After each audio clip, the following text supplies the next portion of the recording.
Se o Brasil fosse um país sério, isso aqui já tinha dado impeachment faz tempo. Nem era para estar discutindo se, mas será que foi mesmo? Será que tem prova o suficiente? Será que o caso é tão grave? Não, amigo. O que está acontecendo é criminoso, é escandaloso, é um tapa na cara de qualquer um que ainda tem um mínimo de noção do que é certo e errado. Quando a gente vê um sindicato ligado ao irmão do presidente, metido até o pescoço num esquema de fraude com aposentados, a única pergunta que deveria restar é: quanto tempo até o impeachment ser protocolado? Só que no Brasil real, no Brasil em que a gente vive, isso não vai acontecer. O escândalo explode, todo mundo finge que não viu, a imprensa passa um paninho, o governo segue em frente e quem tenta falar a verdade ainda é acusado de politizar o problema. E olha, não estou falando de um caso pequeno, não é um deslize, não é um erro contábil, não é uma coisinha de interpretação jurídica. Estamos falando de aposentados, de idosos que trabalharam a vida inteira, que deram sangue e suor para o país, tendo o pouco que conquistaram roubado debaixo do nariz deles. E quem estava no meio do esquema?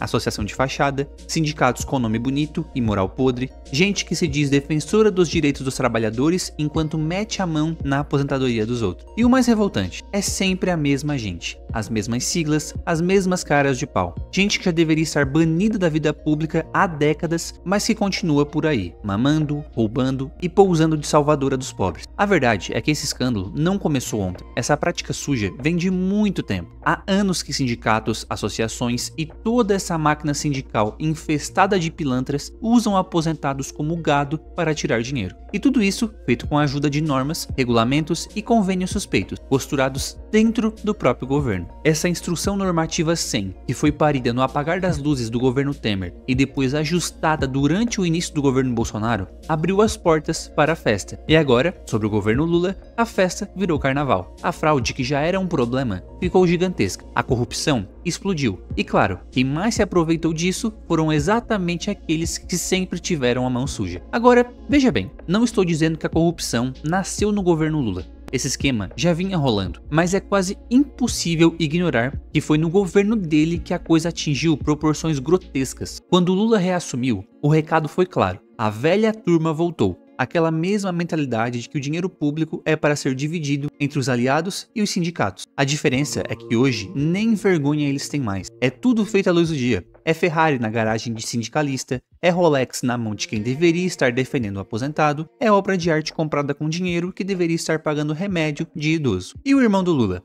O Frei Chico, essa figura carismática que posa de mártir sindicalista, diretor do sindicato envolvido até o pescoço no esquema. Claro, vão dizer que ele não sabia, que ele não viu nada, que foi tudo uma grande coincidência. Essa ladainha a gente já conhece. Foi assim no mensalão, foi assim no petrolão e agora vai ser assim no roubo à aposentadoria. Sempre a mesma desculpa esfarrapada. Eu não sabia, eu fui traído, eu sou apenas uma vítima das circunstâncias. Dá até vergonha de ter que ouvir esse tipo de argumento em pleno 2025. Se o Brasil fosse um país sério, isso aqui já seria tratado como um escândalo de proporções gigantescas que atinge o núcleo do governo. O presidente teria que vir a público se explicar, não para dar entrevista ensaiada, não para jogar culpa em setores golpistas, mas para responder de verdade. Teria que mostrar indignação, demitir meio mundo, colocar a Polícia Federal para cima desses sindicatos, abrir auditorias sérias e, acima de tudo, aceitar que o impeachment seria uma consequência natural. Porque é assim que se faz em qualquer país onde a lei vale para todo mundo. Imagine se fosse no Japão, se um impeachment não iria acontecer.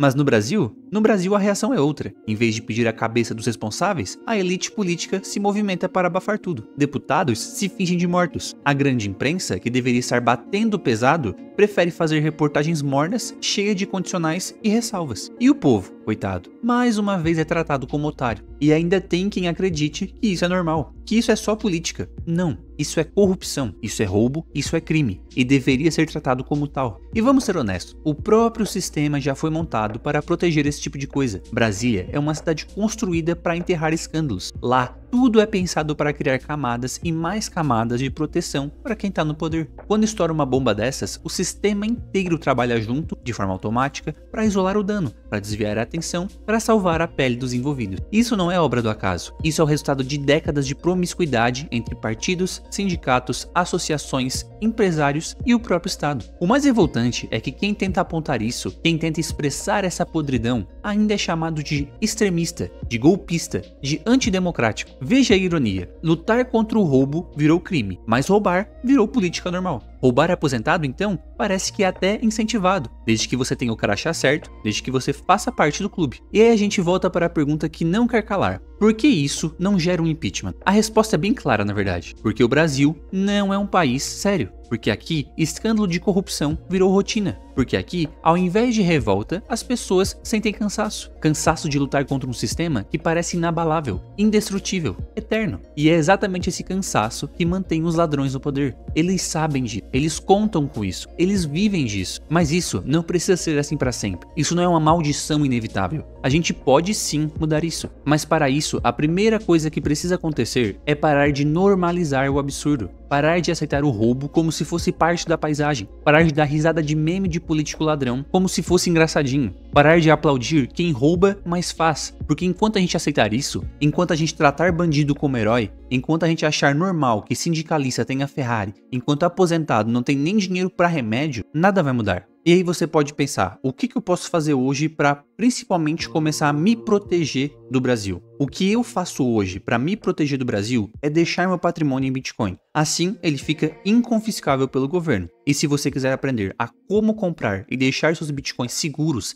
em 1 hora, clica no link da descrição. Se o Brasil fosse um país sério, o escândalo dos sindicatos ligados à fraude do INSS seria o suficiente para paralisar o Congresso, trancar o Planalto, parar tudo até que os responsáveis fossem expostos, julgados e presos. Seria manchete todo santo dia até que o presidente viesse a público para dar explicações convincentes e não desculpas esfarrapadas. Mas aqui não. Aqui o sistema trata a corrupção como uma variável do jogo político. Se o escândalo prejudica o adversário, ótimo, vamos usar. Se prejudica o amigo, abafamos. E é por isso que estamos do jeito que estamos. Não é só porque tem corrupto em Brasília, é porque tem muita gente que no fundo lucra com a corrupção, seja dinheiro, seja poder, seja instabilidade. E é aí que mora o maior perigo, porque quando a corrupção vira moeda de troca, quando o roubo é aceito como parte do sistema, o país perde a sua alma. O país perde qualquer capacidade real de se regenerar. Tudo vira uma grande negociação de bastidores. Tudo vira conchavo, chantagem, toma lá da cá. Não importa se o povo está sendo roubado, não importa se a aposentadoria está sendo saqueada. O que importa é quem vai sair ganhando na próxima eleição. E enquanto essa lógica prevalecer, qualquer conversa sobre moralidade, sobre honestidade, sobre Estado de Direito vai ser pura hipocrisia.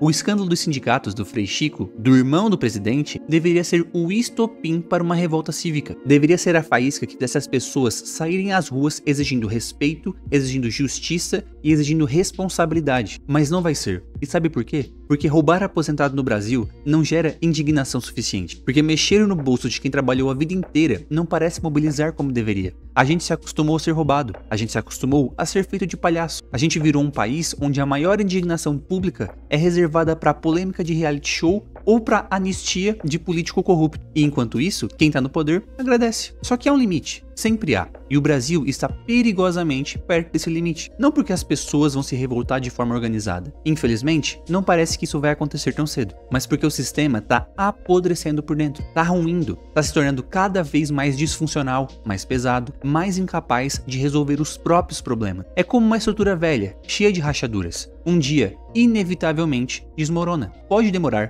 pode ser doloroso, mas vai acontecer. E até para quem é mais novo, que pensa assim, não, o Estado brasileiro nunca vai acabar, vai ser assim para sempre. Pensa na União Soviética. A União Soviética, nos anos 80, nunca que se esperaria que ela fosse cair. Do dia pra noite, tudo desmoronou. E quando isso acontecer, vai ter muito canalha se fazendo de vítima. Vai ter muito pilantra querendo pousar de herói da reconstrução. Gente que hoje tá roubando aposentado, tá metendo a mão em dinheiro público. Vai querer dar lição de moral depois, quando o barco estiver afundando. E é por isso que agora, enquanto ainda dá tempo, é preciso marcar posição. É preciso dizer, em alto e bom som, que a gente sabe quem são eles, que a gente sabe o que eles estão fazendo, que a gente não vai esquecer, porque a história vai cobrar. Se não cobrarmos agora, a conta vai vir dobrada no futuro e vai doer muito mais. Então, que fique claro, se o Brasil fosse um país sério, esse escândalo já teria derrubado o governo, já teria varrido do mapa essa corja de sindicalistas mafiosos, de políticos sem vergonhas, de parasitas do Estado. Mas como o Brasil ainda é um país de acordos, de omissões, de covardias disfarçadas de pragmatismo, o que a gente vai ver é mais uma tentativa de abafar tudo. Mais uma vez, vão tentar empurrar o problema para debaixo do tapete. Só que nem todo mundo esquece, nem todo mundo se vende, nem todo mundo se cala.